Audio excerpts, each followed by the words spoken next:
তোমরা তোমাদের সন্তানের চাইতে, তোমাদের স্ত্রীর চাইতে, তোমার বাবার চাইতে, তোমার মার চাইতে, এমনকি তোমার জীবনের চাইতে আমি নবী করিম সাল্লাল্লাহু আলাইহি ওয়াসাল্লামকে ভালোবাসা যতক্ষণ পর্যন্ত তোমার জীবনের চাইতে নবী করিম সাল্লাল্লাহু আলাইহি ওয়াসাল্লামকে ভালোবাসতে পারবে না, মহব্বত করতে পারবে না, ততক্ষণ পর্যন্ত প্রকৃত মুমিন হইতে পারবে না।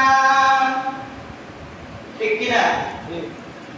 নবী করিম সাল্লাল্লাহু আলাইহি ওয়াসাল্লামকে নিজের সন্তানের চাইতে, নিজের বাবার চাইতে, নিজের মার চাইতে, নিজের স্ত্রীর চাইতে, এমনকি নিজের জীবনের চাইতেও নবী করিম সাল্লাল্লাহু আলাইহি ওয়াসাল্লামকে ভালোবাসতে হবে। ঠিক কি না? আল্লাহ পাক রব্বুল আলামিন আমাদের প্রত্যেককে নবী করিম সাল্লাল্লাহু আলাইহি ওয়াসাল্লামকে মহব্বত করার মতো তৌফিক দান করুন, বলেন আমিন। আমিন।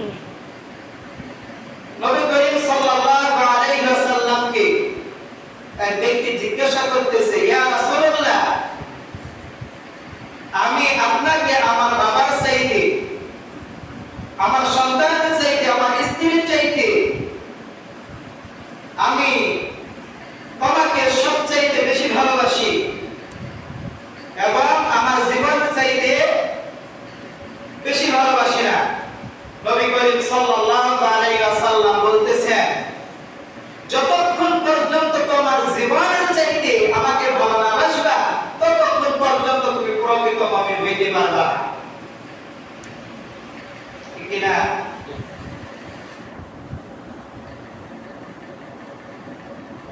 হযরত আনাস রাদিয়াল্লাহু তাআলা আনহু থেকে বর্ণিত, নবী করিম সাল্লাল্লাহু আলাইহি ওয়াসাল্লামকে এক ব্যক্তি জিজ্ঞাসা করলেন, ইয়া রাসূলুল্লাহ, কিয়ামত কবে হবে? নবী করিম সাল্লাল্লাহু আলাইহি ওয়াসাল্লাম সেই ব্যক্তিকে বললেন, তুমি কিয়ামতের জন্য কি প্রস্তুতি নিয়েছো? সে ব্যক্তি জবাব দিলেন, ইয়া রাসূলুল্লাহ, কিয়ামতের জন্য আল্লাহ এবং আল্লাহর রাসূলের ভালোবাসা নিয়ে আমি প্রস্তুত হয়েছি। বলেন সুবহানাল্লাহ। সুবহানাল্লাহ। নবী করিম সাল্লাল্লাহু আলাইহি ওয়াসাল্লাম বলতেছেন, আল্লাহ এবং আল্লাহর রাসূলকে যেইভাবে তুমি মহব্বত করতেছ, ভালোবাসতেছ, অবশ্যই কাল কিয়ামতের ময়দানে সেই নবীর সাথে তোমার হাসর হবে। বলেন সুবহানাল্লাহ। সুবহানাল্লাহ। এরপরে নবী করিম সাল্লাল্লাহু আলাইহি ওয়াসাল্লাম আবার একটা হাদিসের মধ্যে বলতেছে, আলমারু মা'a মান আহাব্বা, যার সাথে যার মহব্বত তার সাথে তার কিয়ামত। বলেন সুবহানাল্লাহ। আপনার চলাফেরা, আপনার ভালোবাসা, আপনার মহব্বত যদি আল্লাহ ওয়ালাদের সাথে হয়, নবী করিম সাল্লাল্লাহু আলাইহি ওয়াসাল্লামের সুন্নাতের উপর যদি আপনাদের ভালোবাসা হয়, তাহলে কাল কিয়ামতের ময়দানে নবী করিম সাল্লাল্লাহু আলাইহি ওয়াসাল্লামের মধ্যে হাসর হবে। বলেন সুবহানাল্লাহ। আর আপনাদের মহব্বত, ভালোবাসা যদি ইহুদি নাসারাদের সাথে হয়, তাহলে কাল কিয়ামতের ময়দানে সেই ব্যক্তির সাথে উঠবে। তাহলে আমাদের ভালোবাসা কাদের সাথে রাখতে হবে? আল্লাহ ওয়ালাদের সাথে এবং নবী করিম সাল্লাল্লাহু আলাইহি ওয়াসাল্লামের সাথে। আল্লাহ পাক রব্বুল আলামিন বলতেছেন, বান্দা, তোমরা যদি আমাকে ভালোবাসতে চাও, তাহলে আমার হাবিব রাসূলুল্লাহ সাল্লাল্লাহু আলাইহি ওয়াসাল্লামকে তোমরা বেশি ভালোবাসো। বলেন সুবহানাল্লাহ। এই মাসের মধ্যে অনেকগুলো আমল রয়েছে। এই মাসের মধ্যে বেশি বেশি আল্লাহ পাক রব্বুল আলামিনের ইবাদত করা। কি করা ভাই? ইবাদত করা। এক নম্বর আমল হলো 5 ওয়াক্ত নামাজ জামাতের সহিত আদায় করা। কিসের সহিত ভাই? জামাতের সহিত আদায় করা। এই মাসের মধ্যে বেশি বেশি ইস্তেগফার পাঠ করা। এই মাসের মধ্যে বেশি বেশি নফল নামাজ আদায় করা।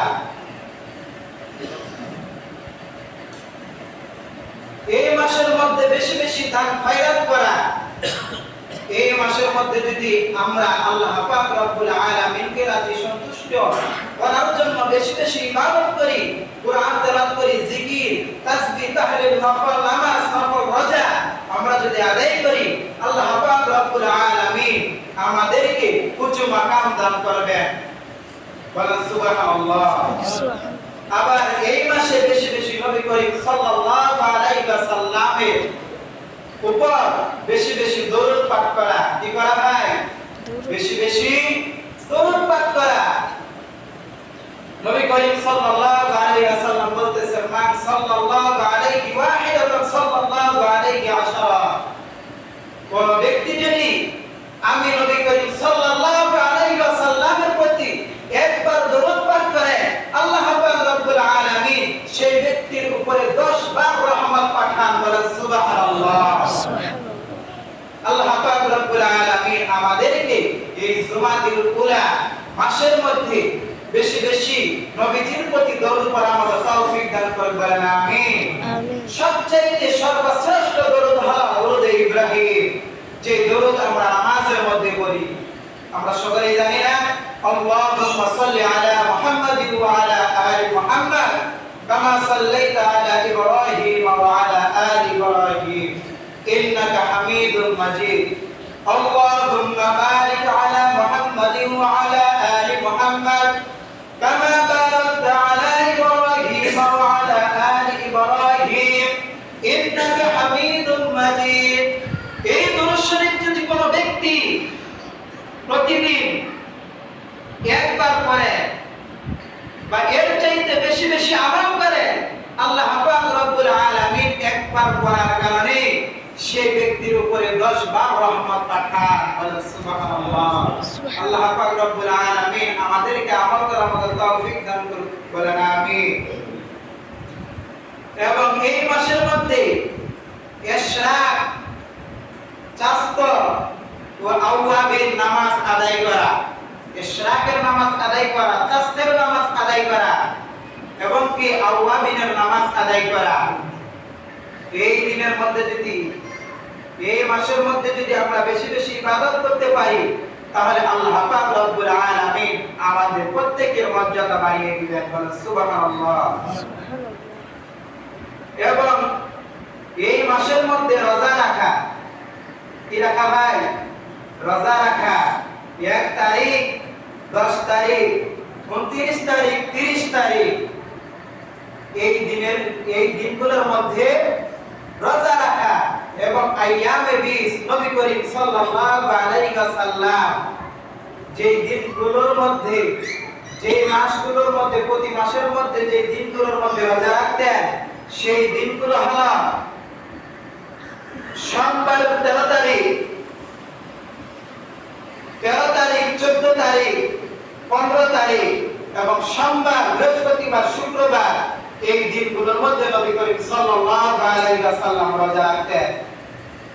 আল্লাহ পাক রব্বুল আলামিন আমাদের প্রত্যেককে বেশি বেশি আমল করার মতো তৌফিক দান করুন। বলেন আমিন। নবী করিম সাল্লাল্লাহু আলাইহি ওয়াসাল্লামের সুন্নাতগুলো আমাদের প্রত্যেককে আমল করার মতো তৌফিক দান করুন। বলেন আমিন। প্রত্যেককে 5 ওয়াক্ত নামাজ এবং হালাল হারাম বেঁচে খাওয়ার মতো তৌফিক দান করুন। বলেন আমিন। ওয়া আখিরু আলহামদুলিল্লাহি রাব্বিল আলামিন। আসসালামু আলাইকুম ওয়া রাহমাতুল্লাহি ওয়া বারাকাতুহু।